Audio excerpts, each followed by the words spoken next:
All right. So very good day, everyone. So let's continue our lesson number 4, which is data step and SQL interfaces. Among this, we have already completed creating macro variables in data step. Now the topic which we are going to move ahead is indirect references to macro variables. So in earlier class, we had understood how one can create macro variables through a data step by using your calls input X routine statement within your data step. And this statement creates a macro variable during the execution phase of your data step. Hence, the macro variable, the value which is created is always a dynamic value. As per your data is processing, it will create the variable value, correct? Whereas the percent-let statement is going to create a macro variable during compilation phase. Okay, then we had seen how one can create those macro variables dynamically with business scenarios. Now we'll see what is indirect references to macro variables. So moving ahead, objective here is reference macro variable indirectly and will create a series of macro variables using the Simputex routine. All right. So now look at this program or look at this report. So there is a task where the business analyst person is coming to you as a data analyst or a SAS programmer, and he's telling you that he needs a report to be generated on the sale performed on every customer by every customer. Okay. So the customer name, the customer ID should be in the title and the details about the transactions of that customer only for a particular customer.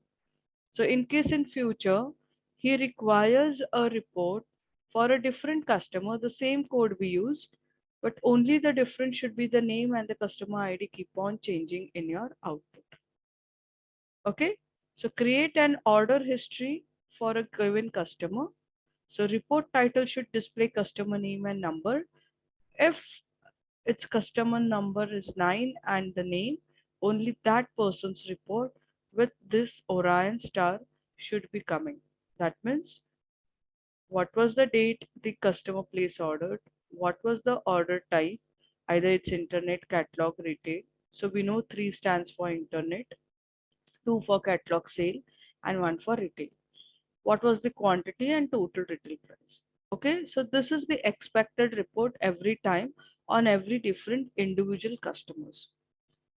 So first and foremost, what we have to do is we'll have to perform a lookup application. Table lookup. Table lookup means for a specific value, we'll be looking up from one table into another table. That is termed as table lookup. So very first step is we'll hard code the program including customer number and program name. So this is what you are doing, hard coding it in a manual way where you are generating a report on order fact table where you are subsetting your data on this customer number, and of course these are the columns, and in title you are specifying manually the number and the name. Correct? So this is manual, hard coding. But every time we don't have to put this values. You want to automate this program. Hence, we need to make use of your macro. All right. So if we are going to make use of a macro, we'll have to customize this program or this code in such a way that whenever I write a customer ID, that should automatically take its name. Okay, that's what it's telling. So next thing, you'll create a macro variable in second step for your customer number. So you write it here. So again, you'll have to hard code its name. So instead of hard coding this name in title, how you'll overcome this by automating it without hard coding, but it should, whenever there is customer ID respectively, its name should appear in your title number 2.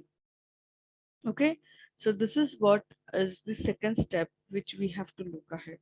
So create and reference a micro variable for the customer number. So in this case, we have a table where we have the information of your customer details or demographics, that is the customer name, its ID, its country, the customer's gender, the birth date. So this is the details of your customers in a table of customer. So if I move ahead and see in my database for this customer table, let's check out.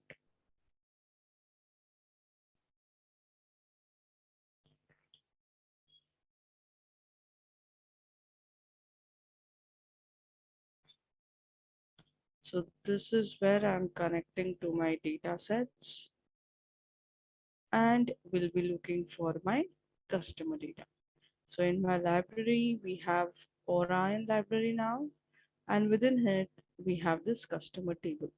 So this customer table is going to be our reference table where ID of customer 9, it represents its name in a column. So if I want to generate a report for ID 18, it should automatically take its name, correct? So that is what we have to do it. So we had demo D0B and D0A. All right. So this is what the manual code they are showing it. So if I check this code here, it's your lesson 4, demo 3A and 3B. So this is 3A, which is hard coding. So you're typing the name and its respective ID and you are generating a report. So this is manual way of generating a report. Okay. So next you are trying to, again, second step is trying to automate where you are creating a macro for your customer. So instead I want this name. Now this ID I change it to 18. So let's execute this. So in your title, you are going to get the report. This is only for the customer ID 18 along with this title where customer number is 18, but the name is not changed. So the name for 18 ID should appropriately come ahead and take as Tony, whatever the further name is. So it's not doing it. Correct? So for this, what you'll have to do is either you have to, in this case, you will be hard coding the name, but every time it's not going to be an hard coding going to solve your issue. Correct? So even if I try to create another macro, suppose I write percent late, I write cust name is equal to, and I give the respective person name, that is whatever this is. So is it going to be again going to solve the issue here? No, again what are you doing is you are actually hard coding the value. So I may give it in such a way, ampersand custom. So this is again hard coding the value, but it's not at all going to resolve your aim where this is all automated. That every time the ID changes, it will respectively take its respective name from this table. Correct? So that is what we are going to look ahead. So therefore, it's telling here to perform this type of activity and make your task simple to automate your code. Step 3, we are going to add a data step to create a macro variable with the customer's name. So let's create a macro variable. Now you know with calls input text, you can create a macro variable from an existing column from your input table where you are subsetting this data. Correct? So let's work on this code now.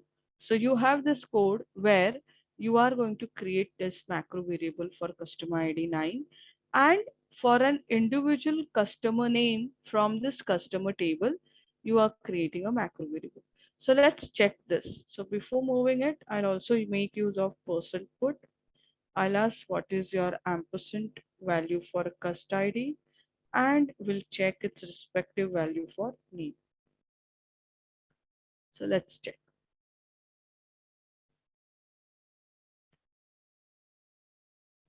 So what is it's giving me? Customer 9. Yes, it's respective name. Is it true? So do we have customer 9, the same name? Yes. So let's move into the next ID. Let's check whether it's going to take the same. Why? Because we are subsetting this data where customer ID is customer, whatever we are giving. So let's check for 18. So does it gives us the same corresponding name? So I'm just checking it. So is it? Yes. So let's make use of this in our program. Okay, so I'm using it in my title. Of course, I'm going to use it in my proc print to subset my report on that respective customer ID, and title 1 with cust ID, title 2 ampersand name. So let's check.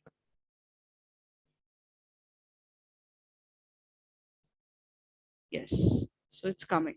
Okay, currently it's working. So add a data step to create a macro variable with the customer's name, and you write the same where statement to subset your report and to create a macro variable. But in case I do not use this, okay, if I'm not going to subset my data, I want to write this data step with calls input X routine, where for every individual name, okay, so for every individual customer ID, it should correspondingly take its respective name. I don't want to use this where statement. Hence, I'm not going to subset this.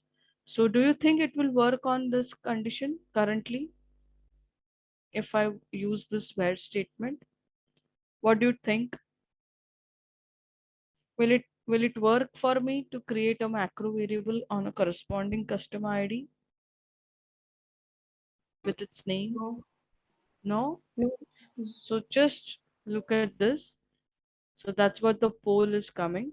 So it's telling how many rows are selected by the data step where statement in the preceding program repeated below.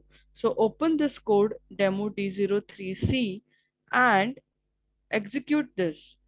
Okay, execute this and then simply comment this out and re-execute it this and tell me how many rows it's reading.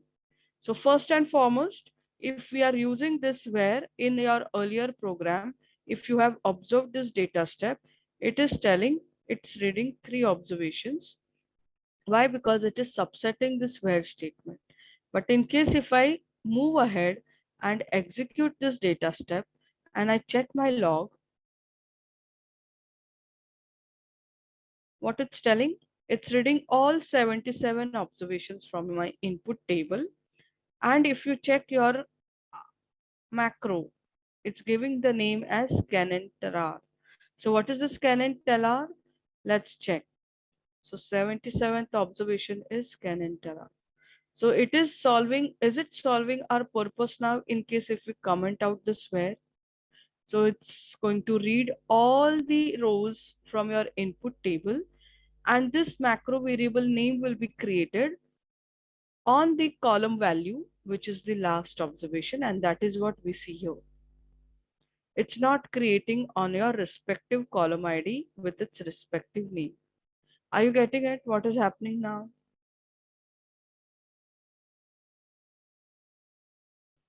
Yes, Yeah, it's replacing the names, right? It is giving the The last. name is taking as the last observation. correct. And it's reading all 77 observation. Earlier, when we not writing this, it was only subsetting on the specific criteria. Correct? Are you getting it? Yeah. Yeah. Yes.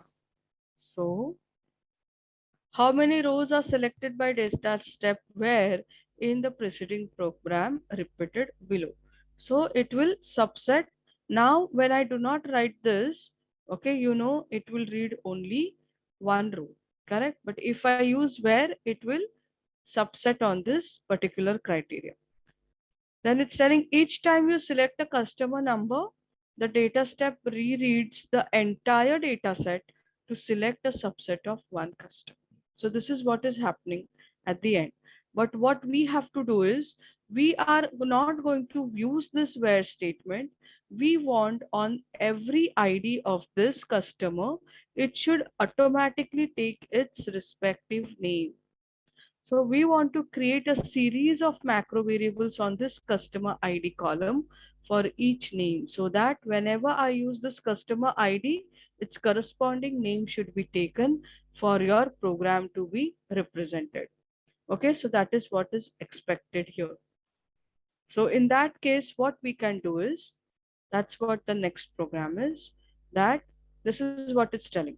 To select all customers, we need to eliminate where statement from the data step. So in case if we eliminate where statement, again, the problem is it is going to read all the variables, but it is not going to create the series of variables on each name. On each name we want the macro variable to be created, correct? So in this case, even if we do not, if we avoid writing where, it is going to read all the rows, but the macro variable created will be only on the last value of this name. Getting it? So what is this problem? So it's telling we are not getting any unique macro variable on this macro variable name for every individual customer name. So because only one macro variable is created by the Simputex routine, its value is overwritten with each iterations of your data step. Understanding Shanmuga, Vikram, Nilima, Yes, Shikha. Swarupa. Yes. So Yes, that's Shikha. what we had seen. Yeah, it's the same thing what we had discussed earlier without where what is happening. Right? Yes. Yes. So how will overcome this? So for that we want to, what we our aim is that for every name an individual macro variable should be created so that corresponding name, corresponding ID will match, and you can write it in your proc print to generate the report accordingly. So in that case, we are going to make use of a calls input text routine itself, and we are going to make use of this macro variable like when it's your customer ID. So it's like we are going to concatenate this name macro variable with this ID. So whenever it's ID 4, it should take name 4 is James Calvin. So when it's customer ID 5, that means it should be name 5 and it should take this corresponding name. Getting it? So that macro variable we want for every name. So in case we want like this, so we are going to create a macro variable with preceding its prefix with name, and it's going to concatenate with your customer IDs. And when there is a customer ID 4, its appropriate name 4 should be its macro variable value. So this is what we are going to reference it, and we are going to create series of macro variables from your data set. So we are going to derive unique macro variable names by appending its customer ID number to a prefix with name. Okay. So how we'll do it in the same case in this program. So let's do it. Okay. So this name we have to be keep this as common, correct? So let's concatenate this name with your underscore null underscore column. Or instead of that, we can always concatenate this with your existing column, which is customer underscore ID column. Correct? So this name will get concatenated with its ID, and with that corresponding ID, you'll get its corresponding name. Are you getting it? So when you're concatenating, let's make use of a left function so that it gets left aligned. Correct? Like this. So I use this pipe symbol left so that it gets left aligned. But in case if I don't like this left, let's see how it works. Okay. So this customer name, see, is going to be the value for this macro variable. So let's check out. And I use percent put underscore user underscore.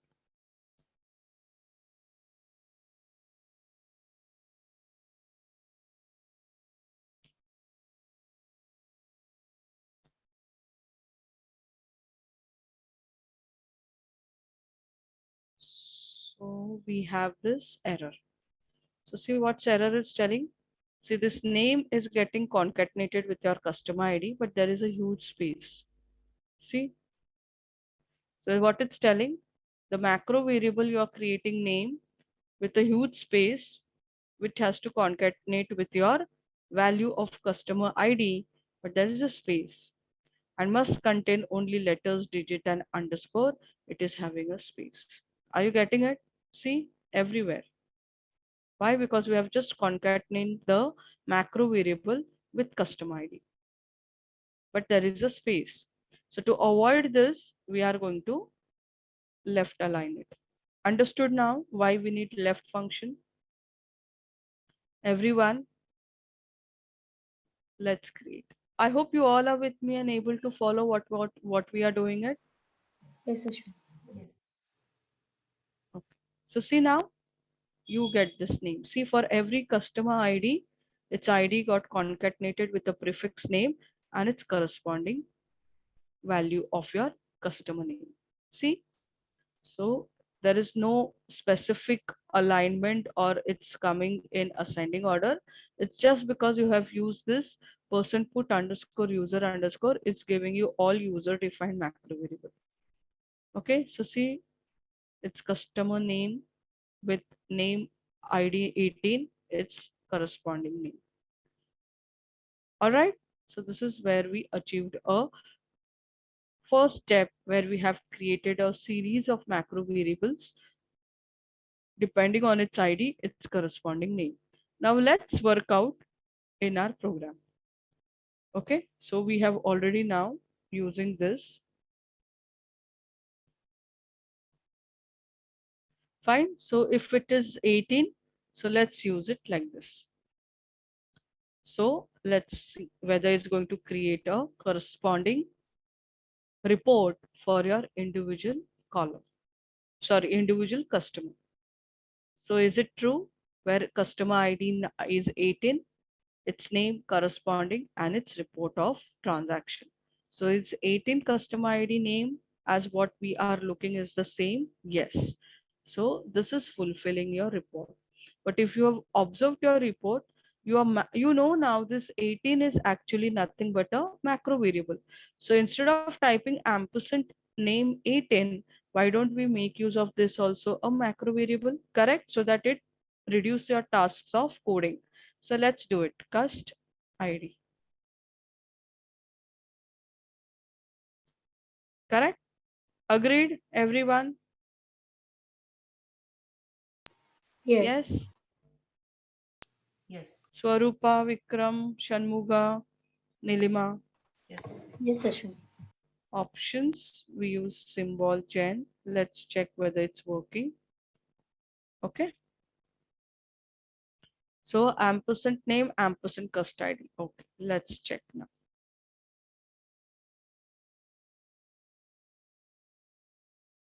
So it's giving like this. So what is happening? Is it giving you appropriate name for customer ID 18, which is Tony No. Asmussen? No, the report is showing like this. What is happening at the back end? If you check your log, so it's telling cust ID is resolving to 18. Fine. So when it comes to title 2, it contains ampersand name. So if you remember earlier, we had created a macro variable name, which was taking the last observation from your data set. Hence, it was showing the value for your last customer name. Correct? So it's actually resolving to Ken and Tarar. And of course, ampersand cust is resolving to 18, but it's not giving us the corresponding 18 ID name. So what is happening? So the logic somewhere is not correct to resolve an appropriate customer ID for its appropriate customer name. Correct? Yes.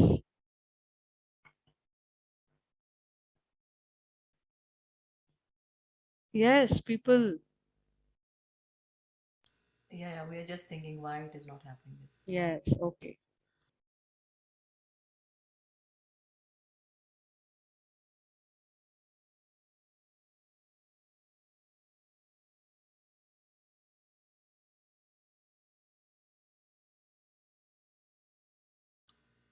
Is it because like Simputex we do during data step, right? And this is the percent let we are making it. Uh, Nothing if percent let and simple-text. Here we had already created series of macro variable, but then why it's not coming?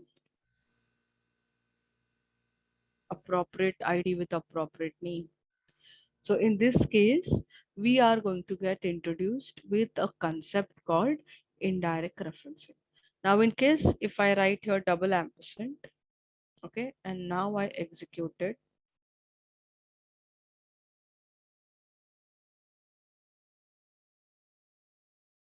do I get it? Yes. Yeah. So ID 18, it's corresponding. So this is called indirect referencing. So what is indirect referencing? You actually specify multiple ampersand sign. So this multiple ampersand sign, it follows a forward rescan rule. Of course, I'll show you on the slides the explanation, but understand here. So when we write multiple ampersands, it follows forward rescan rule. So what is a forward rescan rule is? It's like whenever you write double ampersand, okay, so we know whenever an ampersand is triggered, it is during the scanning, it moves to macro processor for resolving, correct? So in macro processor, your double ampersand will be read first thing is to a single ampersand, okay. So in first scan it will resolve to single ampersand, then this single ampersand in your second scan, then it will resolve to its appropriate variable, whatever its corresponding value is. So this is called as forward rescan rule, because in first scan, so in case now if you are having three ampersands, so how it will resolve in the first scan, two ampersands always resolve to one. This single ampersand will be as it is. Okay, then in your second scan, this double ampersand will now resolve to single ampersand, and then this single ampersand will now resolve to its corresponding value. So this is called as forward rescan rule. So it will keep on scanning until it resolves the value. Getting it? So it depends how many ampersands you provide, it will keep on reading it. So at first scan, always it will scan two ampersands at a time. So two ampersands at a time to one, two ampersands at a time to one. So this is how it will keep on moving. Getting it? Understood? So this follows a forward rescan rule.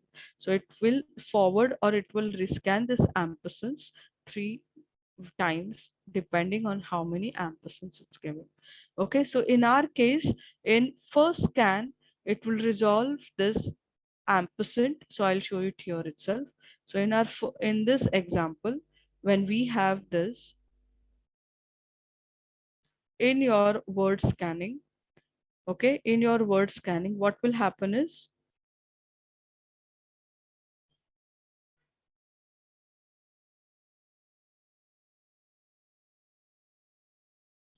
in your first scan, your double ampersand will resolve to single and it will be name.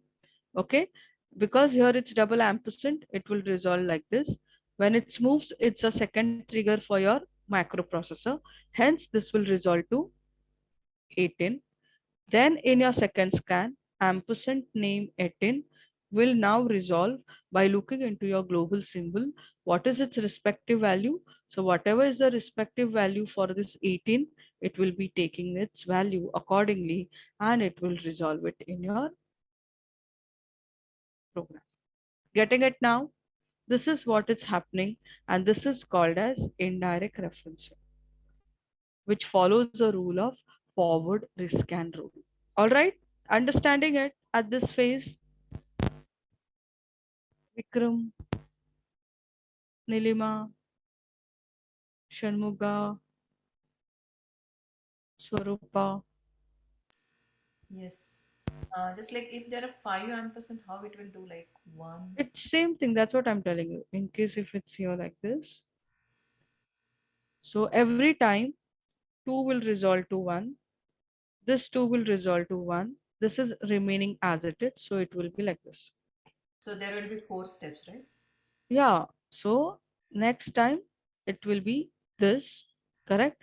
So this 2 will resolve to 1. This remains as is it. So it will be like this. So in second scan, your this 2 ampersands will resolve to 1 ampersand. Okay. Understood? Yeah. Yes. So it depends how many you give, that many times it will keep on rescanning. Yeah. All right? It will resolve, like two will resolve at one. 2 at every time will resolve to 1. Yeah. Okay? So here we use this calls input text routine where it concatenates with your customer ID so that you create series of macro variables on name column for individual macro variable name of your customer. So you could see we had created the same. Then you can now reference the correct name without rerunning your data step. So you were doing it manually. Ampersand name 9 for ampersand custody when the value is 9, it will be for title to ampersand name 9. But then what will be the error? What will be the issue now here? So it's telling you need to modify this program where now you want to change this report for generating a output for customer ID 4. So how many changes you'll be making here in this program? Two changes. I want to generate the report by using same code for customer ID 4. So in this program, what will be the So in the first line, while Yeah. creating the macro variable will change. Wherever there is 9, we'll change it to 4. so two places, correct? One is Yes. with percent let statement, customer ID is 4, and second manually you'll have to do it here. Correct? Yes. Yes. Right? So again, this is what it's telling. So two program or two places in your program will have to do the changes. But again, it's a manual way where you are typing this value of 9 as customer ID, ampersand cust ID. Correct? So this is what it's telling. So when custodian ID is 9, it should appropriately take name 9 to resolve its respective name. So because your cust ID value matches the numeric prefix suffix of your another macro variable, cust ID can indirectly reference other macro variable. So that's what we want to do it. Hence, we are going to make use of indirect reference to macro variables. So it follows forward risk and rule. Multiple ampersands preceding a name token denote an indirect reference. So two ampersands resolve to one. So macro processor rescans an indirect reference from left to right from the point where multiple ampersands begin. Scanning continues until no more references can be resolved. So in our case, we are writing double ampersand name, ampersand custody. Okay, so here you are not at all going to change these values manually with 9. So it should take it indirect. So we are giving indirect referencing and it will follow forward risk on rule. So how it works? So it's telling once you have given ampersand name, ampersand cust ID. So in your first scan, double ampersands resolves to 1. Your name remains as it is. So this ampersand cust ID in first scan will resolve to its respective custom ID. Then ampersand name ID in your second scan, it will resolve to its respective name. It's because we had created a series of macro variables of name, correct? In your global symbol table. Understood? Yes. Yeah. Okay. So this is how it's working. Cust ID macro variable indirectly references a name macro variable. So this is what is happening. So when it's 9, it is indirectly referencing name 9, which is indirect to its value, which is Cornell car. Okay, so this is where your report comes without any hard coding or manual interface. So next time, if you want to generate a report on a customer ID, suppose it's 42. So what you'll do, only one change here. Here it is as it is and finish it off. So meanwhile, the report comes. What is the value for ID 42? Its name, Thomas Littman. So let's check the report for that respective customer is coming.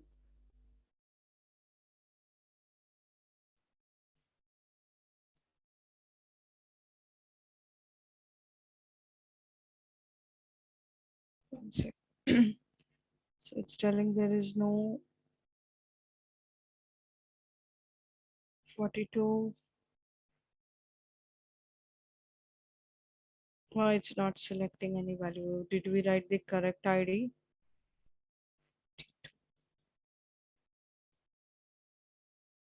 First ID 42, it will subset it.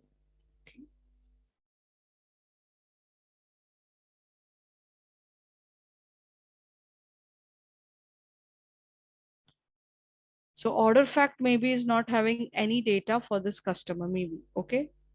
Order fact. So let's check if order fact.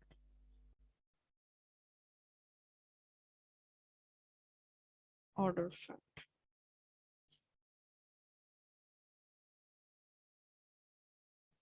There is no customer ID 42 where there is order placed. So let's check here by writing a program. Print data equal to Orion dot order underscore fact where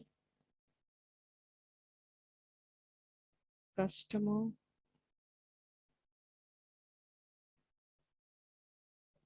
ID is equal to 42. Do we have this table with this customer purchasing some?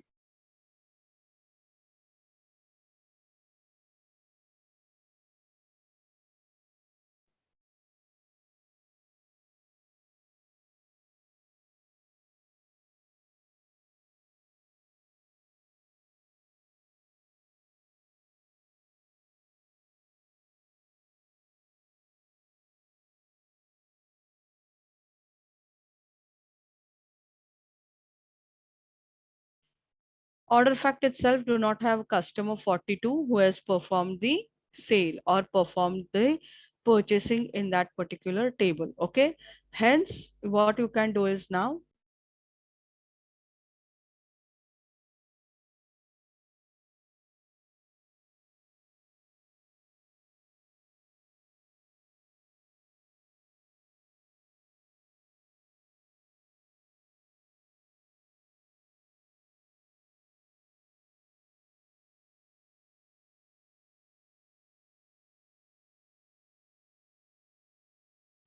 done. So customer ID 24, the name is Robin Klein.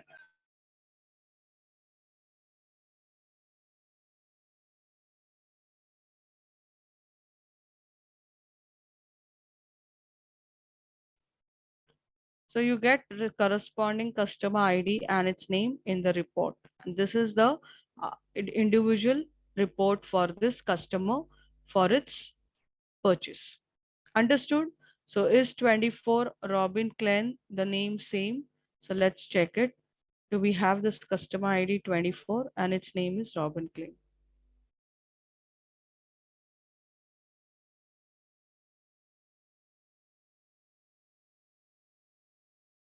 Got it, everyone? I hope you are with me. Yes. Yes. Understood? Yes.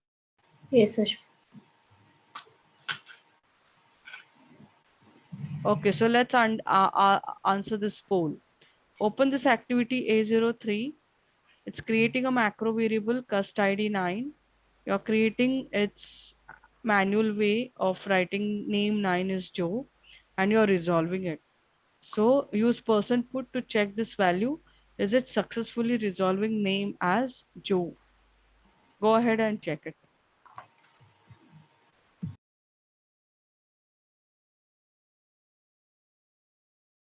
No. Vikram, I hope you are working and you are able to follow what we are doing it.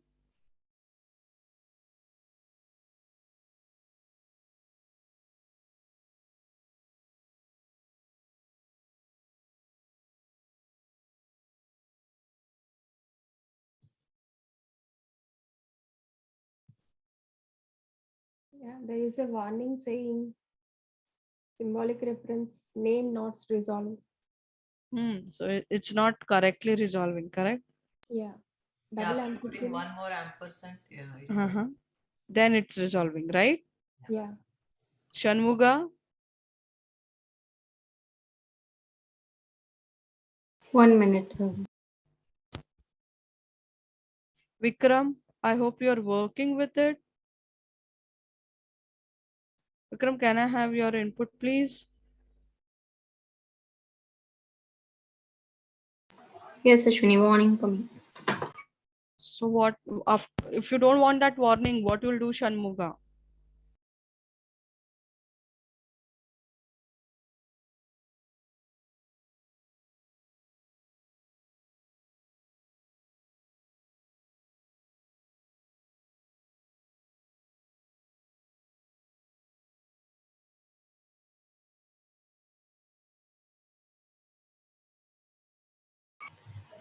Should I give one more ampersand before the name? Yeah, that's out. You need to solve it. Go ahead.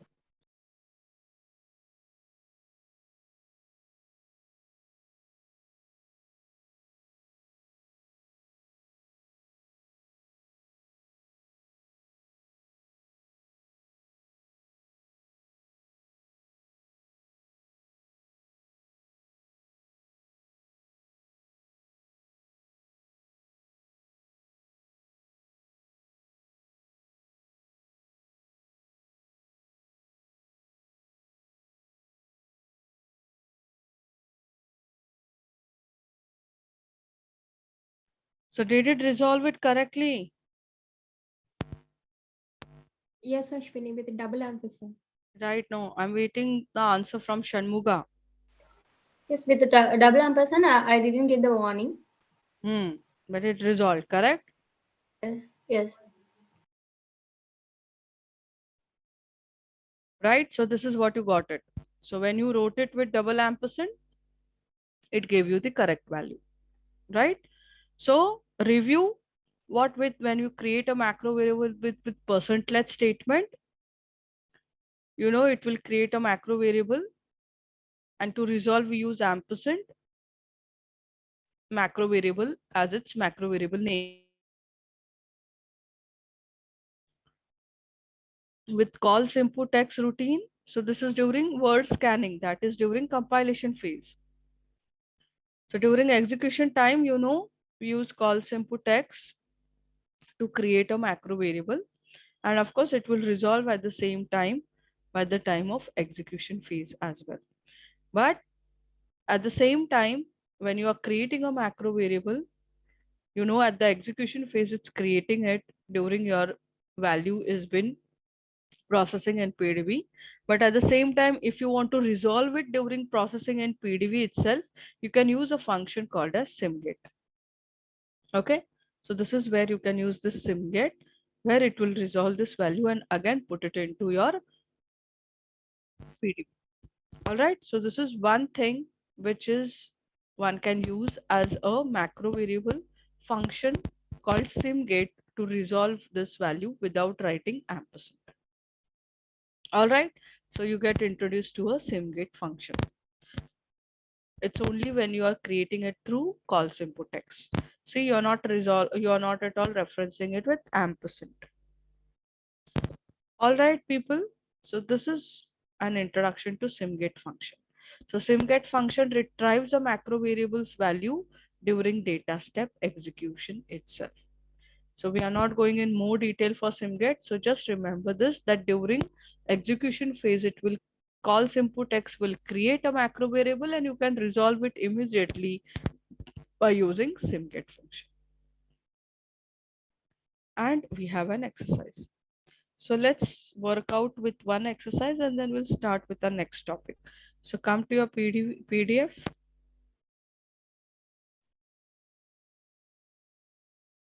Ashwini, Yes, SimGet, I didn't get it, like how it resolves. Like, can you show it example? Like SimGet. try it out now in a current stage. Go to Okay. your data step.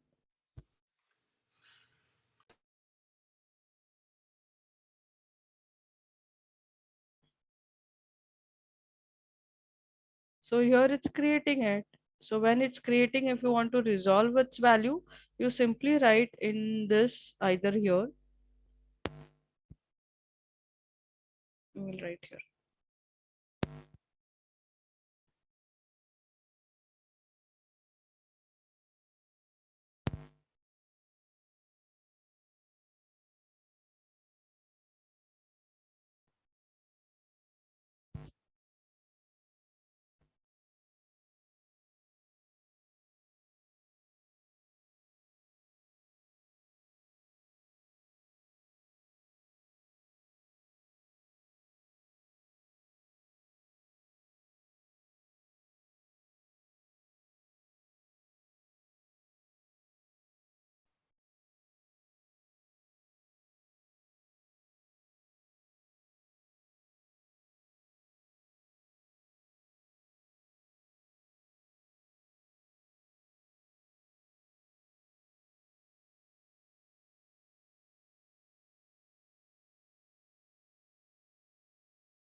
I'll show the SimGate later on, okay? Because I'm using it after a long time. It's during your data step itself, you can create and execute immediately. But meanwhile, we can just move ahead with one of your exercise and I'll show you meanwhile. All right. So let's come to this exercise. Lesson 4.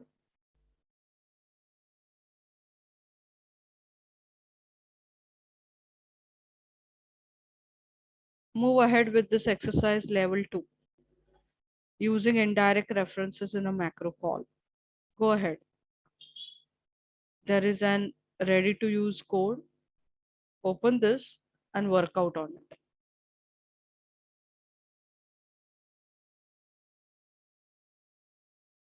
So your exercise is around page 4-37, level 2, exercise number 5.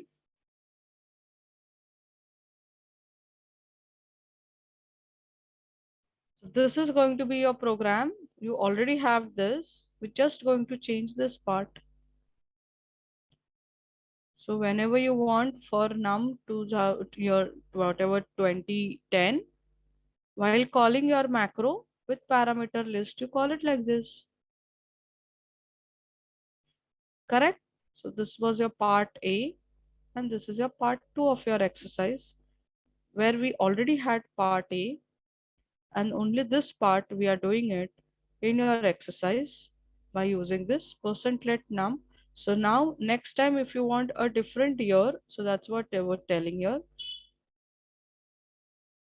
So this was the year for that particular type. So it's the ID type, right? Which table we are using it? Customer dim.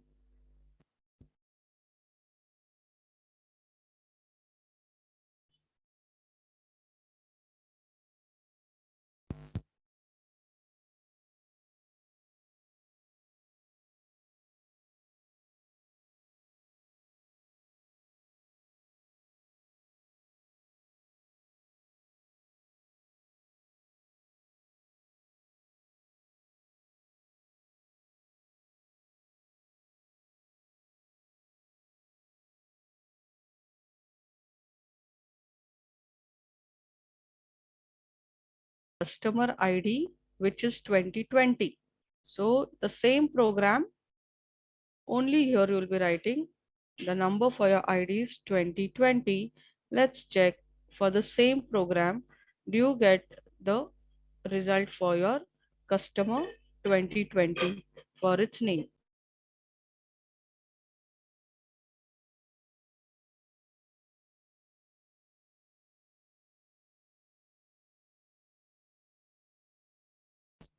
This is for customer 2020. So if you check your log, so this is what it's telling. Customer type is resolving. Okay. Type 20 is this. So if you check this customer type table, so it's 20 Orion Club Gold members medium activity. So do you get the result for that? Yes. So you need to understand what is this program doing. You are working on which table? You're working with customer type table. So open that table, understand this table. So it's a table where you have IDs, the type of your customers, and what are we doing? We are using the same thing in your report where you want to find out the customer type with its result to be coming up on your output. That's it. Correct? Yes. Yes. Shanmuga, Nilima. Yes, Ashwin. Yes, Ashwin.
All right, so if you have done with this, I wanted to show you about our simget function.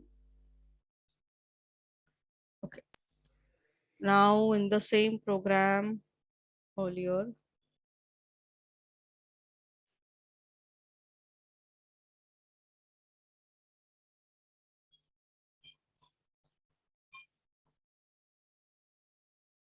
okay, so see, check here. So this simget, what is doing here? Pay attention. I'm creating a macro variable name. Okay, so of course it is commenting my var here. And I'm creating a new variable where I want this macro variable name as its value for this cust name. So I'm going to use simget function on my variable, which I've created a macro variable through call input routine. Okay, and I'll check this value, how it's resolving. Fine. So when I'm actually working, okay, now instead of null statement, I create a data1. Pay attention, okay?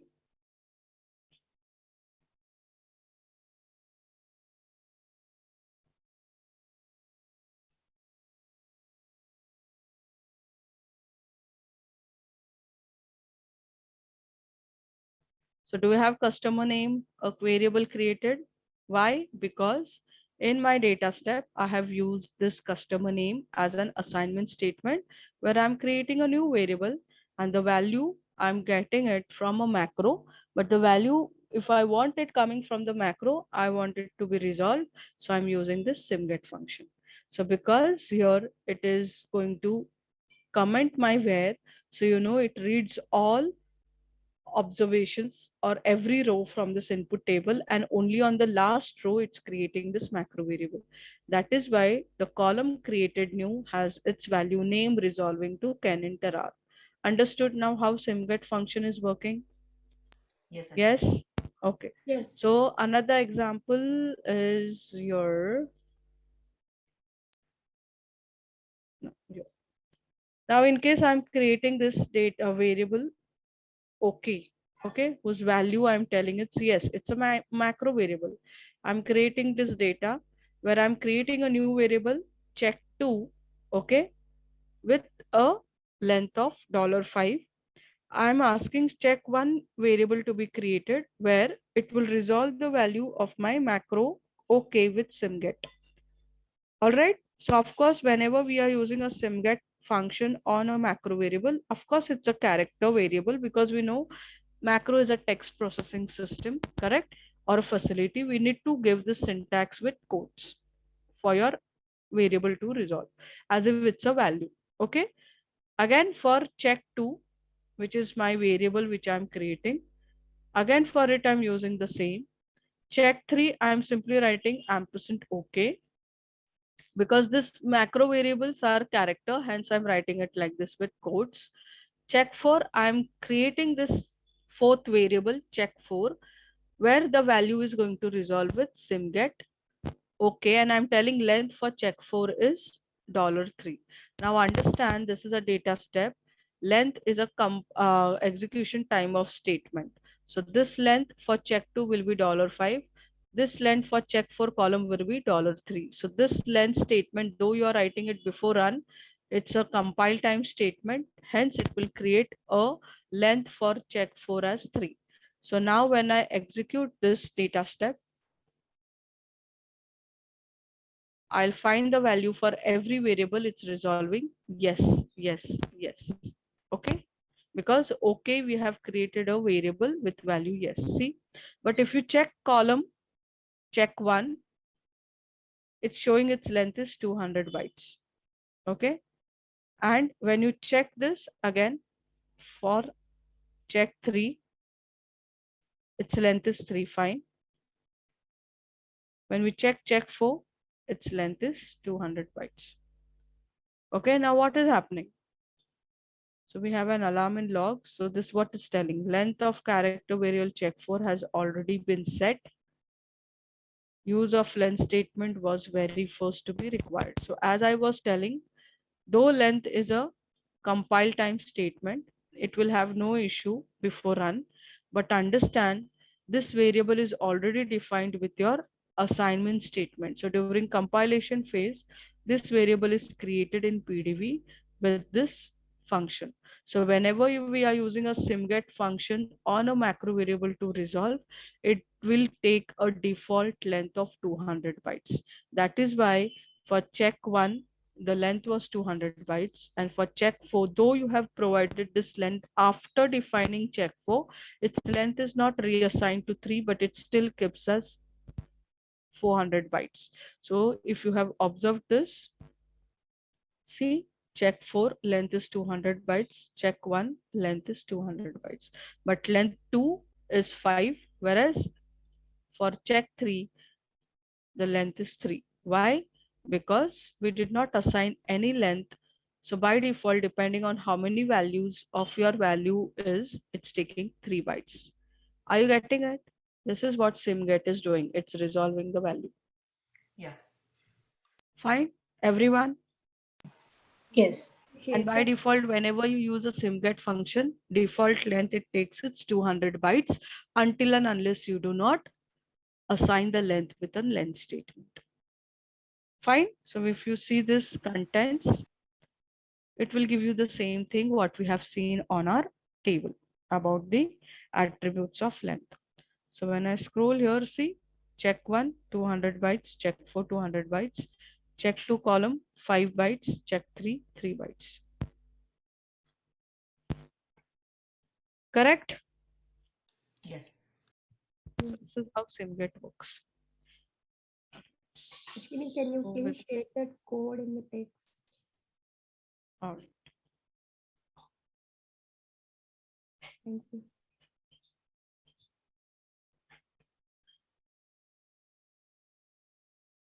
right. Okay. So if you have followed with your exercise, I hope the exercise was also pretty good to understand what we have done. Yes? Yes, Ashwini. For sure. That's Okay. good. This is how simget works. And the last topic is creating macro variable in SQL. We'll take some 5 minutes break and we'll start this topic. Okay? We'll take a 5 minutes break. Okay. Okay, so let's continue this lesson with our topic, which is creating macro variables in SQL. So we saw the interface that one can create macro variables with %let, and of course with your data step interface where we had used calls input text routine. So there is another step called Proc Sql. So within your SQL code also one can create a macro variable. So I hope you all remember a general code of your SQL. Of course, we'll see this in more detail when we start SQL as well. But let me show you. We start this procedure as proc SQL, correct? So select is the statement where we select the columns when you write asterisk. So with asterisk, you are asking it to query all the columns from your input table. So for example, I use an input table, suppose as help dot class.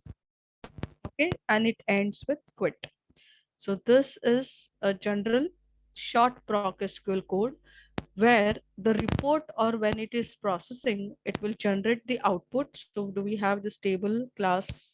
So SAS help spelling is wrong. It is help. Okay.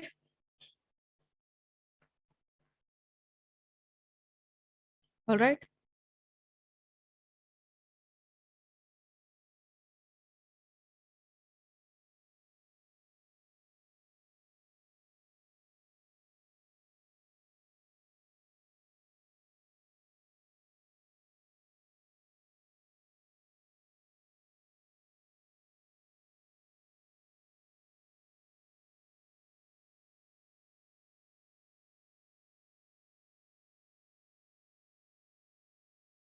All right. So what you could see this. So if you have observed this table SAS help class table from this.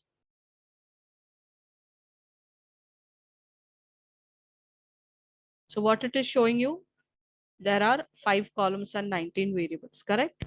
So, sorry, 19 observations, 5 variables. So same thing, see, 5 columns, all 19 variables. So whenever we write Proc SQL, we know that it's a procedure where it will query this table. So when we write select asterisk, that means it will query all the columns from this table. So this is one statement of proc SQL which ends here after giving a from clause. So within select, you have various clauses. Like if you want to subset this report, we can also write a where clause. And in this, you can say that you want to subset your data, suppose on the age. So you can write age is greater than 13. So within your select statement, you have multiple clauses, and among them we have from clause, where clause. And if you want to order this output in a specific order, you write a order clause, and you want to order this age by, or it's called as order by, okay, age, and you write it, suppose you wanted in descending order, so you write this keyword descending. So this is how proc SQL actually works. So by default, if you simply write select asterisk from a table, it selects all the rows and columns to be queried from your input table. And apart from this, you write various clauses, from clause, where clause, order clause. Where is the same properties as you have with your SAS programming, which is subsetting your data, and order by, it just arranges the output in a specific order of descending order of your age. Okay, so this is what the code is, and you write this keyword descending after a column, but it's not the full word like you write with proc sort, because proc sort is a SAS coding, based SAS coding, whereas proc SQL is an independent query language where you write this as per the query languages written earlier with your query statements. Okay, so this is how normally your proc SQL works. So in case if I want to generate a macro variable, okay, I can select the column, suppose name, age. Okay, so you know with select with asterisk, it will select all columns to be queried. And if you do not write further clauses, it will select all rows. So this was earlier program. I'll just show you all the programs. This was without your from or without your other codes. So this was very much similar like your proc print, correct? So if you see this output, proc print data equal to SAS help dot class table.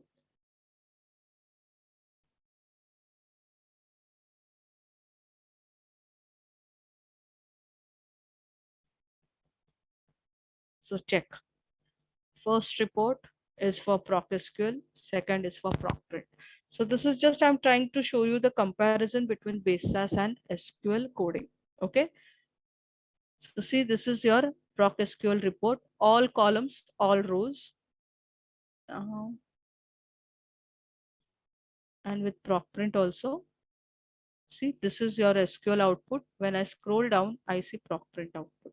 See, proc print, how do you come to know it's a proc print output? By default, it gives you obvious column for all rows, whereas this is your SQL output. So when you check your log, this was your SQL query. So it's just telling procedure SQL used. Whereas with proc print, it's telling how many rows been processed from input table, and this is the result. So this is your SQL output where default you do not have any columns, but with proc print you get all columns, all rows with obvious column. Correct. So in case for SQL, if you want to see the output for numbers, you can write the option here number.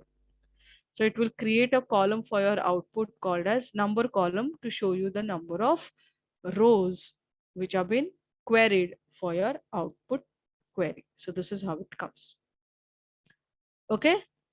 So this is the output for proc print. This is the output for your proc SQL. So apart from this, in proc SQL, you can also subset your data and arrange the output in a specific order. Fine. Now, when I write asterisk, you know it's querying all columns. But if you want to select specific columns, you can write the column name in your select clause. and the column names from the table are always separated by comma. So I want age and maybe I want their weight. Okay. So see, your select statement is not going to end here. It's ending here after writing all its clauses. Okay. So it's a part of select. It's a sub part of select. Hence it ends here. Okay. So when I'm selecting these columns, the column names I'm selecting from my columns. So only those three columns will be queried and I'll get this output on those columns. And of course, because I have filtered my rows with where clause, it is selecting only those rows. And of course, because I'm using order by clause, the output is coming only on that specific order where it's arranging the age on descending order of age. All right. Is this basic query understood of SQL, everyone? Yes. Yes, Varsha. Okay. So Yes. while creating a macro variable with SQL, you write an into clause, and with into clause, the name of the macro variable you provide with colon. And I say I'm going to create a name, suppose age. Okay. Of course, into is again a part of your select, so it's not going to end your select clause here. But if you want to check the value, you write percent put ampersand age. Okay, so let's check what will be the value for age. Fine. So understand, look at this code, I'm executing it.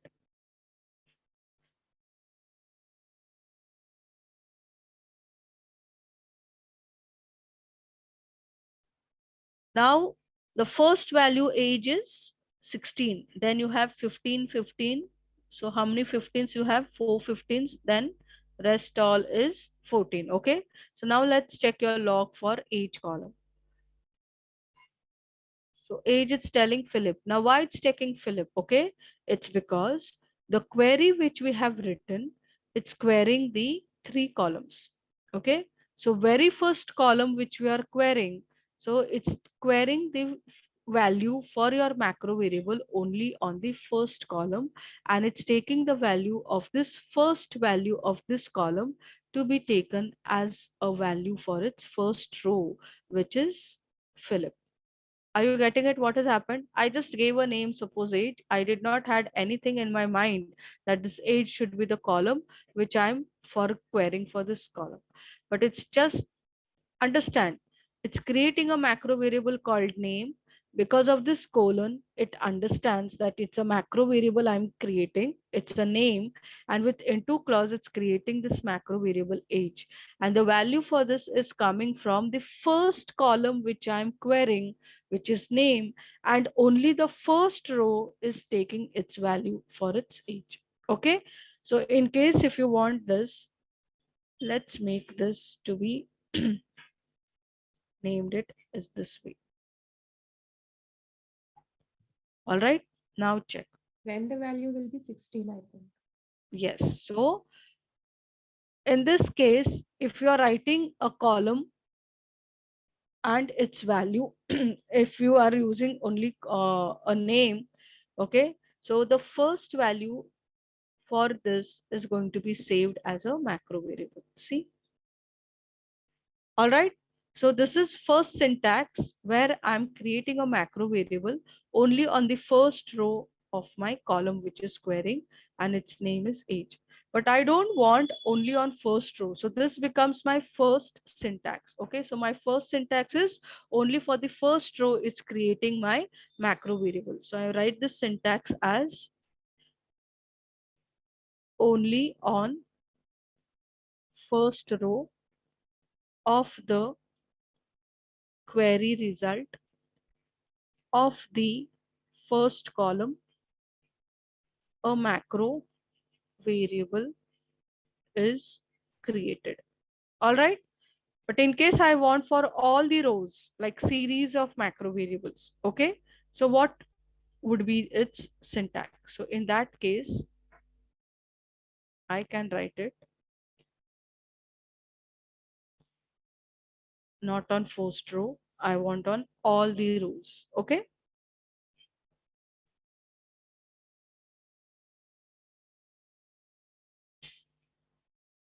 I do not know. Maybe I do not know how many rows it's querying. Okay, I do not know how many rows it's querying. So in case I want only on first three rows, okay, so instead of all, I write first three rows. Fine, first three rows. So I write the syntax age 1, okay. I can write comma, I can write colon, age 2, comma, colon, age 3. Okay, so let's check by writing underscore user underscore. Fine, let's check.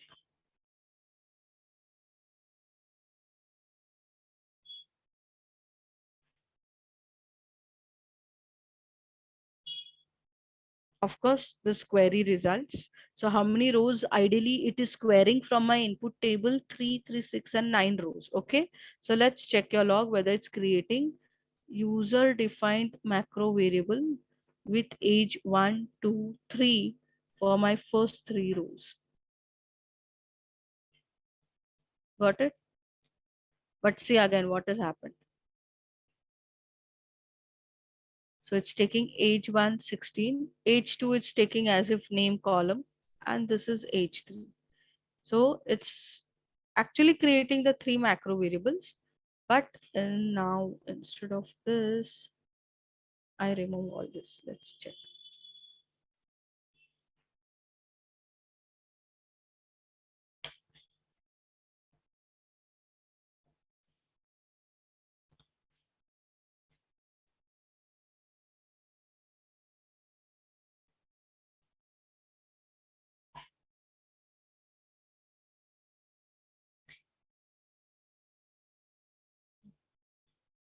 So it's creating 3 columns like this. So either you write this way or you give the range as this 2 colon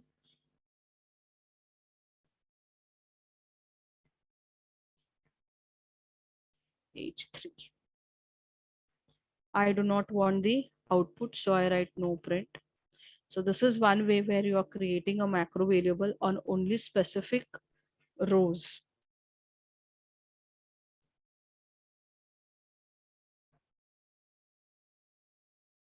Done? Okay, so only first 3 rows, it's creating 3 macro variables of age. All right, everyone. So in case you want a series of macro variables for every row which has been queried on this column, instead of writing this code, there are 3 ways of creating. So what I will writing a third syntax is, I do not know how many rows it has. Okay, so I simply write it. Okay, so depending on how many rows it's querying, it will create a macro variable age1, and depending on every row, henceforth it will create all those macro variables as series of macro variables. So this is my third syntax. For every row, it will create a macro variable. It's similar like your calls input text. On every row you was creating a macro variable. So here also, see, on every row a macro variable is created. So there were 9 rows in an output. So this is how it's showing you. 1, 2, 3, 4, 5, 6, 7, 8, 9. So 9 rows, all 9 macro variables. Understood the third syntax? Yes. Yes, Yes. Yes. everyone? Yes, Ashwin. Swarupa, are you there? Yes, Ashwini. Okay. So let's see the same thing on the slides. So we'll create macro variables during Proc Sql execution, and we'll store several values in one macro variable using your SQL procedure as well. So now scenario here is create a macro variable that contains the total price for the year 2011 internet orders. Okay, so we want only for the year 2011, the total price calculated, and this value should be saved as a macro variable. Okay, so for it, we are going to use this data called order fact. Okay, so this is with Proc SQL, sum of total retail price. You are applying a format. You're creating a macro variable with into clause colon total.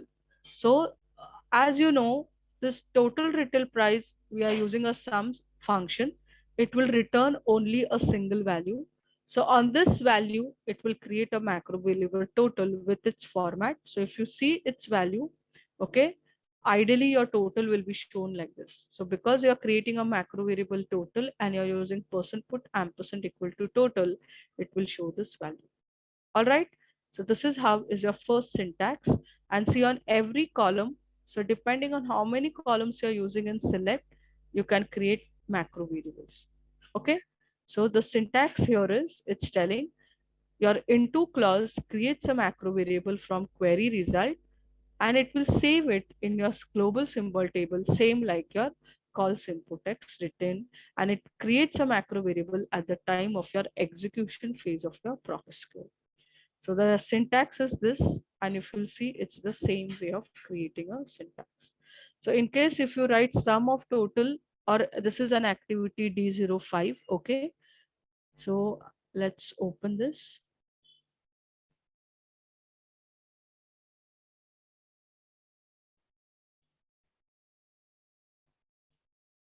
Activity A05, correct?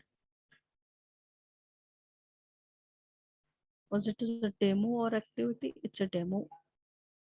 D05A. Here. See, now in case what I do is to make it more sophisticated, I write like this. I write it was sum. I write max of my column total retail price. Okay. For this also I write I want to apply a format. Same thing I'll write dollar $8 dot and comma I write colon total underscore max. Okay.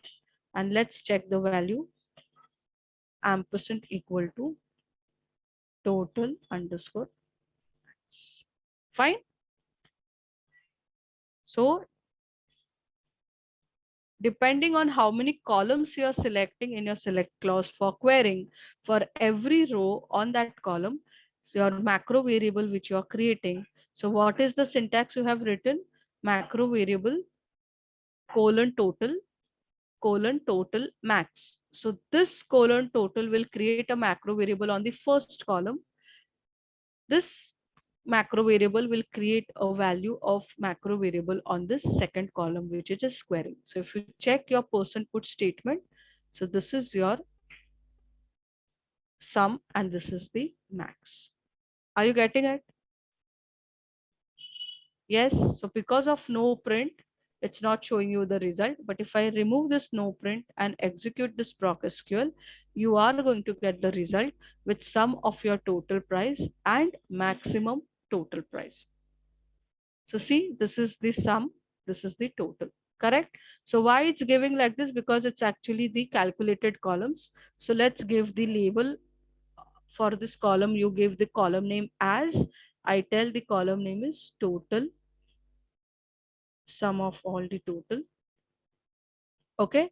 And this is my second column, which I'm querying it, which is the max of it.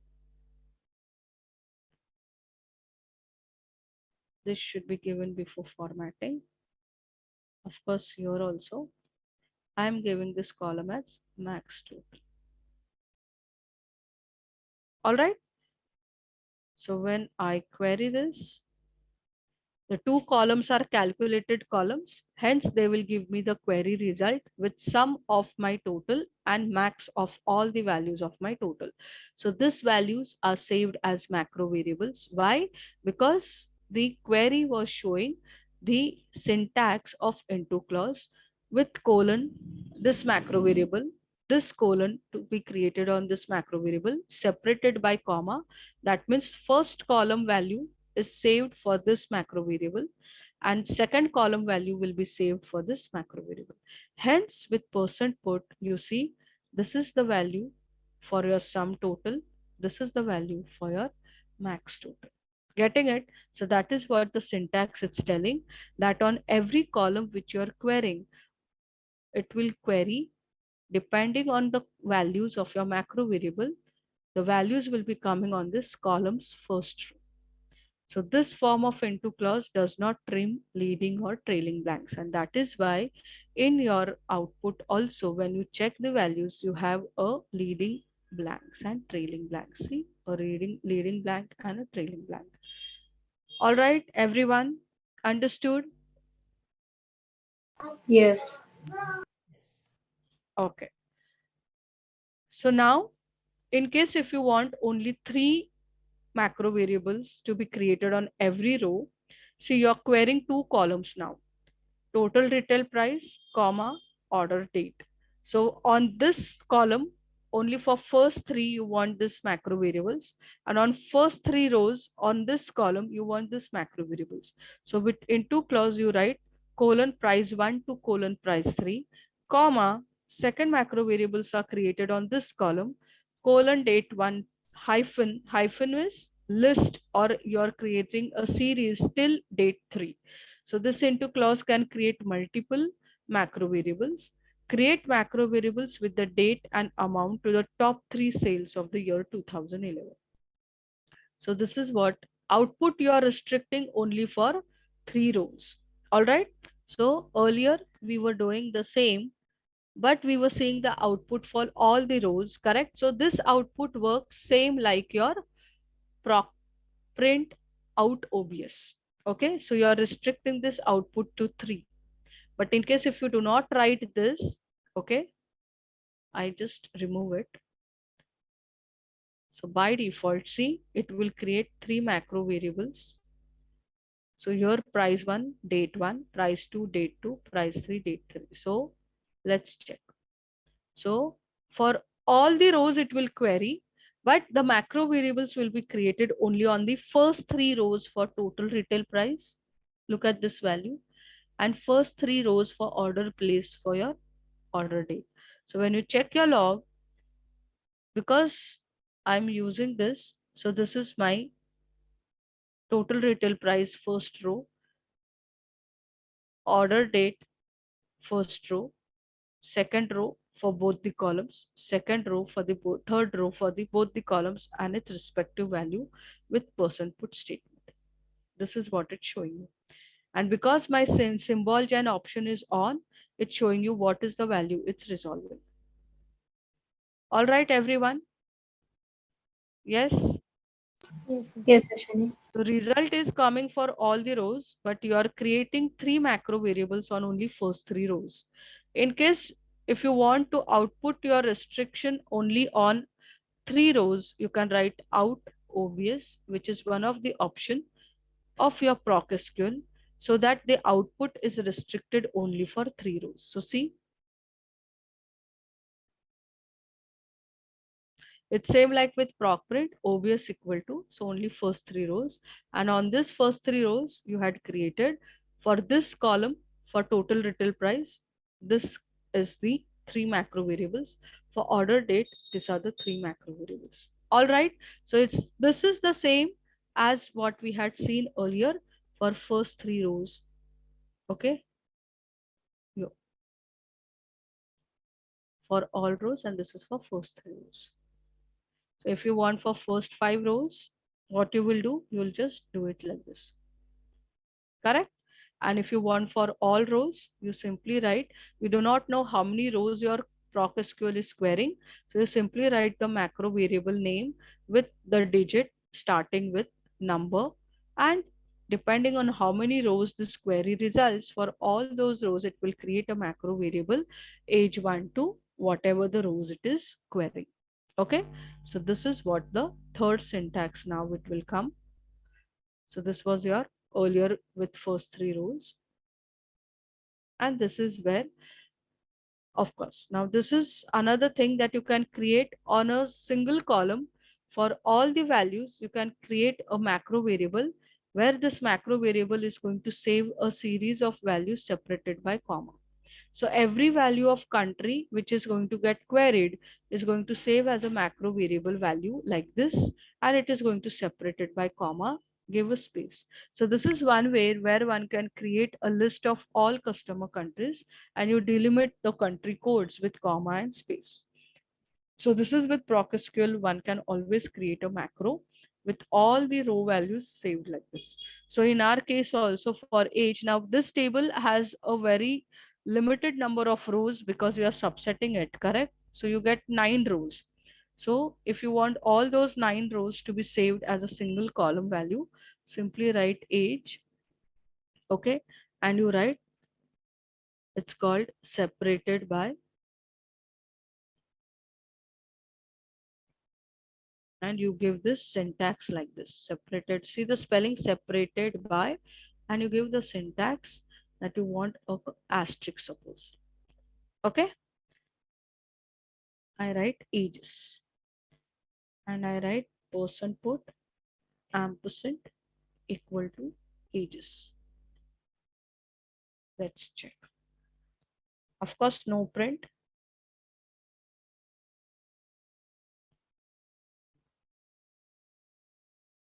See, all the rows are saved as a single macro variable with all the rows, and all values are separated by asterisk and a space. See why space is coming? It's because I have given the syntax that the value should be separated by space and asterisk. So first asterisk and then a space.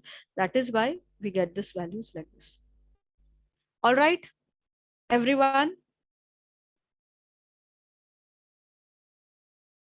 Yes, Yes. yes. Actually, from the code, what is that distinct? Why is that highlighted? I'll tell you distinct. So distinct means now in this case, which is this table customer. Okay. So when you see this customer table, the values for country might be repeating every time, correct? So in case customer table has thousands of rows, okay? So customers may be repeated from various country, right? Nilima, Yes, yes. am I audible? Yes, yes, Ashwin. Yes. Yes. Okay. Yes, little So break. if the Voice break. rows for your customers, so you'll have thousands of macro variables creating. Are you getting it? For a country. But country is going to be unique value for most of the customers coming from the same country. Are you getting it what I'm trying to tell you? Yes, So yes. internet is unstable for me. So to avoid duplications, we are giving distinct. Absolutely, you're selecting distinct values of country. All right, so that is the keyword. Okay. Fine. Yes.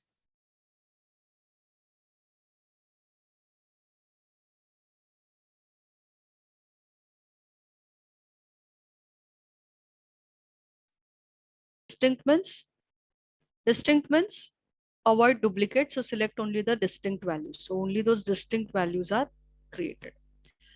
Okay, so this was one example where you are creating a macro variable with series of values. Okay, now there is a question here. Which technique creates macro variable during execution time? Is it %let, simputex, into clause, both B and C? Both Syntax. both input and into during. Absolutely. %let is actually the compile time statement, whereas at the time of execution phase only, we get variables created during simputex and into clause. Okay. Now, now this dictionary and all, I'll take it when we'll come into SQL. So at this point, I'm not taking this dictionary because it will be confusing. All right. So same here. So again, the same thing, name into colon var separated by space.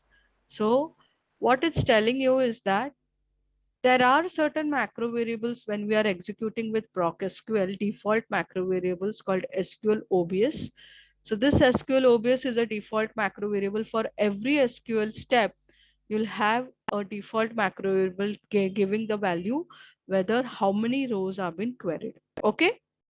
So that I'll tell you later. And yes, one thing you know very well, if you want to delete any specific macro variable, you write %simdel and that macro variable name. So you can write this proc SQL into your macro also. See, it's a macro program, delete all. You create this macro variables and you can delete it immediately. All right. So what is this dictionary dot macros and all? I'm not taking this topic here. What is dictionary? This will do it in more detail when we do it into SQL topic. All right. So that's it. And this is the end of your chapter. And you have an exercise. Any queries, any questions on this? The three syntaxes of how to create macro variables with your SQL syntaxes. Yes, any questions? No issue. No, Ashwin. No? Fine. So exercise and rest all the demonstrations for this lesson, I leave it for you as a self-study. So we'll be meeting on Tuesday to start our lesson number 5. All fine? Yes. Yes. Okay. So for today we have done, but I would request you, please revise your topics. Revision will give you the confidence, and then only you'll be able to attend an interview. And of course, do not get hesitant about how you can work on the live projects. Once you are there, you'll be able to work. At this point, practice and practice so that you get the confidence. And once you get that confidence, you'll be able to attend your interviews. All right, people? Yes, Ashwini. Yes, Ashwini. Yes, practice